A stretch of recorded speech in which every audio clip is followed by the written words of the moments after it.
Hello! Hi, how are Oh you? my God. I am so well. I'm the biggest fan. I have been following you for forever.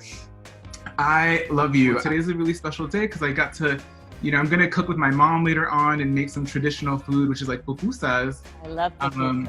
I love Yes. pupusas. Oh my God. Points. Yes. How do you eat Yeah. them? What do you get them like usually? Well, I do both vegetarian and with Yeah. meat.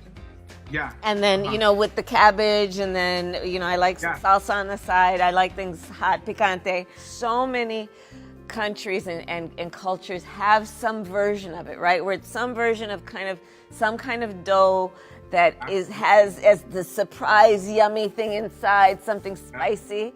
And if I may ask you, what are some of the commonalities that you think that immigrant families have? I mean, I have talked about my experiences, I'm the eldest. Yeah. And, Ooh, that's a tough one. Right, and watching my, 5-foot tall brown mother with an accent being, how she'd get treated. Yeah, and, absolutely. And from a very young age, we all want to, a parent-child relationship is a very complicated, complex one, but we as children want to protect our parents too, right? Mm-hmm. And from early in my life, I knew that I wanted to make sure that no one would be treated that way. Whenever I see you talk to anybody, and I feel like, Maya Angelou would say, I show up by myself, but I come with 10,000. I come 10,000 strong. Right. That's how I feel when I see you. I'm like, we are all there with you. We're all behind you. Like here life brought you too. Like the river brought you, like here the river brought you, just here the river meant, and I'm like so excited that somebody who has lived the life that you've lived, who is representing so many of us, is there and with strength and power, To your point, Curly, it also is, I mentor many people. One of the things I remind people is that you and I and so many of us have had this experience over and over again where we're the only one like us in the room. Mm-hmm. And the thing that I always want to remind people of is exactly what you said, which is to remember when you walk in that room, we are all walking in there with you. And so never feel alone. And always know that that voice that you carry in that room is the voice of all of us. And so chin up, shoulders back, and you speak with strength and authority, knowing that you are the voice of so many who are in that room with you, even if you can't see us, right? Mm-hmm. Yes. And I love that too, because essentially I feel like a lot of us can show up in ways by using our vote. And that's how, that's right. I wanted to know, why do you think voting is so important, especially this year? The reason to vote is because we must honor the ancestors that fought for our right to vote, and those who fought to say that our voices are equal and equally important. Well, it's about fighting for criminal justice reform. It's about fighting for economic opportunity and giving access to capital for Latino businesses and minority businesses. All of those issues are at stake right now. Fighting for the environment and environmental justice, right? Mm-hmm. These are the issues that are at stake. And then the last point I think that is equally important is let's never let anybody take our power from us.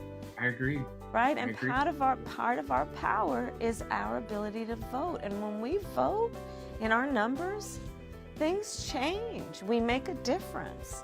Yes. So, I find that when I talk to my cousins, I find that when I talk to a lot of different communities, both in and outside of Latinidad, sometimes you get the whole well, my vote doesn't count. And I'm like, well, how do I tell my cousin, yeah, girl, your vote does count. Well, let's go, let's do it. Do you have any advice on how do we get all the cousins to be let's go? And all the cousins need to vote, and the play cousins need to vote too. Yeah, exactly. Right? Yeah. Uh-huh.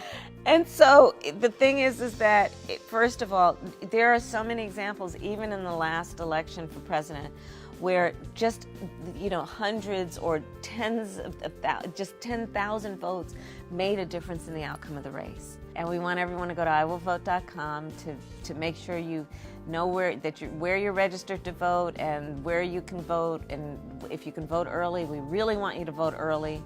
It's also a thing where a lot of people our age, we're like, where do we go? Where do we find this information? Yeah. How do we know that what we're reading we can trust? And I think that having a website that we can go to for all of the information that's not just there, but it's also accessible and information that we can take in. I think that's a super great resource. I'm really thankful that this exists, because even for me, like I'm pretty smart, but sometimes I'm like, what does this mean? You know? Well, we all need a little help. Yeah. Oh man, if I may introduce you to my mom super fast. Yes, please. We're making pupusas today, and it's kind of like a traditional thing that was passed on from her mother to her grandmother to her mother to her, and so now her and all her sisters make it, and then now I'm making. Come in, Mom. My mom's also like super shy, but she. Oh no, let me see. Hi. How are you? How are you? Oh, I wish I was in your kitchen with you. Oh. I'm gonna make pupusas. Or how long is it gonna take you to make them? Actually, I would say maybe 15 to 20 minutes. Yeah. Oh, Once yeah, you get all the ingredients ready, it's like you just go in and you go ham, And you have all that flour and all, and then are you doing meat and vegetables, or what are you doing? I just do like cheese and beans. Yeah, and nice. pork. Yeah. And 2 days ago, I think I made for him zucchini. Oh, Oh, yeah, nice. The zucchini and cheese. Oh, Yeah. oh, wow. And then you make the pork ahead of time, right? You probably slow cook that? Yeah, exactly. Yeah. That's nice. I am tripping out so hard that you're talking to my mom right now. Like, I couldn't sleep for a week. Oh. And I asked my son, and I said, oh my God. I'm honored to meet you and to talk with you, and hopefully we can all see each other in person in LA. Yeah. It's very nice to see you, and enjoy cooking with your son. It's one of the best things is to cook with your mother. It's one of the greatest things in the world is to be able to cook with your mother. So thank you for letting me join in this experience, even for this moment. Thank you. Thank you so much. Nice to meet you. You too. Thank you. Whoa, that was so exciting, and I don't even know if I'll be able to focus on making pupusas with my mom, but that's what we're here for, so let's do this. So what you do is you grab a little bit of the masa, you roll it up into a tiny ball, and then you start to open it up, almost like a little dumpling. And then you slowly start to fill it in with the different fillings. So whether that's frijoles, or chicharrón, or queso, which is beans, cheese, and pork, you can mix it in and then you start to flatten it out. The best part, the fun part, and kind of like the most iconic part about cooking pupusas is the hand movements. And then they throw it on what we usually use is like a comal. And a comal can be anything. It can be like, a comal is like a traditional tool that we use in the kitchen. But if you have a pan at home or you have anything that will kind of give you the same effect, throw it on there. No tengas pena. Don't be afraid to not have the tools. Just do it the best way that you can. The important part is that we definitely want to share the traditions, pass them on, and allow people to enjoy food, enjoy things that make us who we are as within Salvadoran culture. These are good. This one too. Yeah. You did good, Mom. Chicharrón, cheese, and beans. Or we did good. Alrighty, y'all, go to iwillvote.com, make a plan, and vote.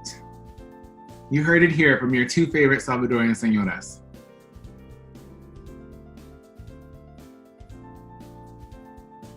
PeroLike.